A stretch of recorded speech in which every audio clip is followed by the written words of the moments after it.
LFT மங்களூருக்கு இங்கிருந்து 264 kilometre இருக்கு. லிஃப்ட்டும் யாரும் தரமாட்டேங்கிறாங்க.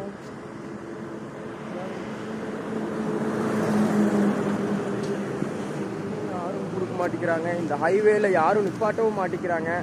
அதே மாதிரி வண்டியும் ஜாஸ்தியும் யாருக்கும் வரவும் மாட்டேங்குது. ரொம்ப சுத்தமாக முடியல. எல்எஃப்டி நடந்து போயிட்டு இருக்கோம். ஹைவே பார்த்தா தெரியும்னு நினைக்கிறேன் உங்களுக்கு. ஹைவே ரொம்ப தூரம் போகுது. கொஞ்சம் கஷ்டம் இல்லை, ரொம்பவே கஷ்டம்.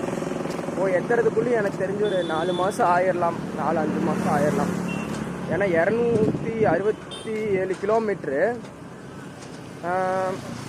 ஒரு நாளைக்கு ஒரு 100 கிலோமீட்டர் ரீச் பண்ணால் கூட பை வாக் அண்ட் லிஃப்ட்டில் தான், கொஞ்சம் லிஃப்ட்டு கொஞ்சம் வாக்குன்னு போட்டால் கூட 100 ரீச் ஆயிடலாம். நான் காலையிலேருந்து சாப்பிட்டுல. இப்போ டைம் பார்த்தீங்கன்னா 12